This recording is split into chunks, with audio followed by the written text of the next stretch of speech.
बच्चा पूछता है सर सिलेक्शन कैसे लें, ये बड़ा इंपॉर्टेंट है। एक बच्चा पूछ रहा था आज कि सर सिलेक्शन कैसे लें, ठीक है। गुरुकुल में भी आज इसी बात पे डिस्कशन हो रहा था बच्चों से सुबह में कि सर सिलेक्शन ले तो कैसे लें, और बच्चे कितने हुए, ठीक है, दिन हमारे पास कितने बचे हुए हैं जरा देखो।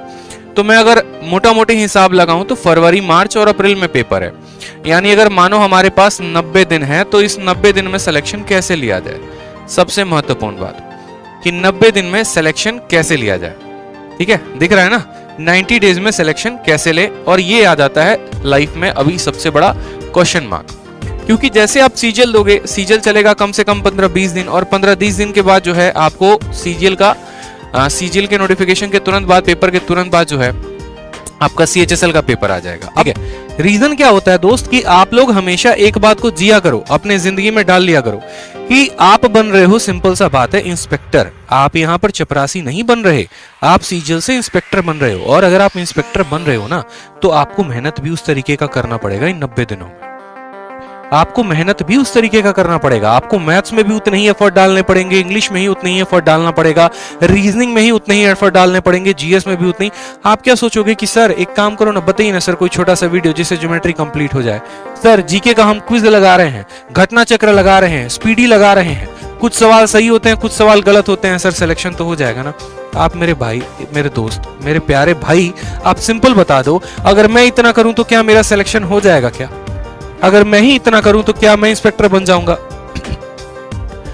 मैं भी उतना ही मेहनत करता हूं, आप भी उतना ही मेहनत करते हो, तो चलो एक काम करते हैं ना, दोनों इंस्पेक्टर बन जाते। कैसे पॉसिबल है यार? 12 लाख की भीड़ है, जो जेन्युइन क्राउड है ना, 3 से 4 लाख की जेन्युइन क्राउड है। आप यहाँ पर पहले इनको तो बीट करो जो सबसे ज्यादा महारथी हैं, और इनको बीट करने के लिए क्या होगा, उस लेवल की मेहनत करनी पड़ेगी। जेन्युइन चीजों पे काम करिए, उल्टी सीधी चीजों पे मत भागिए, ठीक है। कि हम 10 दिन की स्ट्रैटेजी देख लेते हैं, 30 दिन की स्ट्रैटेजी देख लेते हैं, या ऐसे पढ़ लेते हैं। आपको डेडिकेटेड होना पड़ेगा सर। मैं आपको हर दिन पहले क्यों कहता हूं सर, मैं आपको 30 दिन पहले, ये 3 महीने पहले मैं आपको क्यों बात बता रहा हूं कि अगर अभी से भी आपकी जो तीसरी आंख है जो पीछे सो रही है, अगर अभी से भी वो जग जाती है तो आप प्रॉपर तरीके से अपना शेड्यूल बना लेंगे, प्रॉपर तरीके से वोकैबुलरी पढ़ेंगे, प्रॉपर तरीके से ग्रामर की प्रैक्टिस करेंगे, प्रॉपर तरीके से मैथ्स के हर वो पॉइंट, हर वो फॉर्मूले पर आप काम करेंगे। आप एक अपना पन्ना लो, एक ऐसा पेपर लो, जो मैं हमेशा करता था, ठीक है, जो पर्सनली मेरा अपना प्लान होता था। मैंने यहाँ पर क्या किया कि मैंने यहाँ पर 90 डेज का प्लान लिख दिया, और ये 90 डेज के प्लान में मैंने क्या मेंशन कर दिया, ये 90 डेज के प्लान में मैंने पॉइंट नंबर 1 मेंशन कर दिया कि भाई मुझे मैथ में फलाना फलाना फलाना फलाना टॉपिक्स खत्म करने हैं, ये मेरे टॉपिक्स हो जाएंगे, और यहाँ पर ये मेरी बुक लिस्ट हो जाएगी, ठीक है। और साथ में मैं उसको एक टाइम भी दे देता था कि एवरेज, ऑन एन एवरेज मुझे 5 दिन के अंदर, 10 दिन के अंदर मुझे एक चैप्टर को खत्म कर देना है। उसी तरीके से इंग्लिश में भी हम अपना टाइम लिस्ट बना लेते हैं कि इंग्लिश में मुझे जो है यहाँ पर ग्रामर हो गया, वोकैब हो गया, इस तरीके से मुझे सभी चीजों को खत्म करना है, ठीक है। ग्रामर में मुझे यहाँ पर ये 8 टॉपिक हैं, बस मुझे इन्हीं के ऊपर मेहनत करनी है। और वोकैबुलरी में सिर्फ एक बुक है, मानो नीतू सिंह हो गई तो नीतू सिंह हो गई, ऑनलाइन मेंटर हो गया तो ऑनलाइन मेंटर हो गया, जो भी हो गया मुझे यहाँ पर इनको खत्म करना है। जीएस में मेरे माइंड में हमेशा फिक्स होता था कि अगर मैं ऑब्जेक्टिव के सहारे रहूंगा तो एक दिन गंदा फंसने वाला हूं, ठीक है। तो मैं कभी ऑब्जेक्टिव का सहारा लेता ही नहीं था।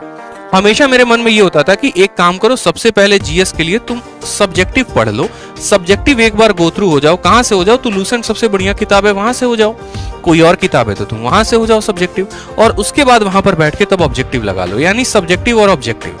इसके अलावा कुछ छोटे छोटे पर्चे भी बना लेता था मैं। पर्चे जानते हो? वो पर्चे नहीं जो एग्जाम में चीट करने के लिए लिए जाते थे। पर्चे का मतलब ऐसे हो गया जैसे फेमस दर्रे हो गए, फेमस पहाड़ हो गया, फेमस आपका पार्क हो गया, ठीक है, आपके बांध हो गए, ठीक है, भारत में पहला पुरुष हो गया, इस तरीके से कुछ स्लोगन्स हो गए, नारे हो गए, इनके पर्चे बना लिए थे। कहीं कहीं से प्रिंट आउट निकलवा लिए थे जाके किसी किसी वेबसाइट से, जैसे ग्रेडअप हो गया, वहां पर सबसे ज्यादा दिया होता है। ये पर्चे बनाने के बाद, ठीक है, तब इनको प्रॉपर तरीके से रिवाइज करना। मतलब अगर मैं इस पे हमला कर रहा हूं ना, तो एक दिशा से नहीं, टोटल मिलाकर 3-4 दिशा से हमला होती थी मेरी। और ये 90 दिन में जिसने काम नहीं किया ना, तो इसीलिए मैंने कहा 3 पॉइंट है। पहला पॉइंट हो गया सिलेबस, दूसरा पॉइंट हो गया एक प्रॉपर स्ट्रैटेजी, ठीक है, और तीसरा हो गया प्रॉपर, एक बात को जान लो दोस्त, रिवीजन। रिवीजन का मतलब क्या हो गया कि जो आप सिलेबस को पढ़ रहे हो उसका रिवीजन करो, और साथ में मॉक टेस्ट लगाओ, ठीक है। अभी तो आपकी उम्र मॉक टेस्ट लगाने की भी नहीं हुई है। और बच्चे क्या सोचते हैं? बच्चे सोचते हैं सिलेक्शन हो जाएगा, प्री में तो हम ही फोड़ेंगे और कोई नहीं फोड़ेगा। अरे यार, बाहर ऐसे ऐसे लोग बैठे हैं ना जो 400-400, 500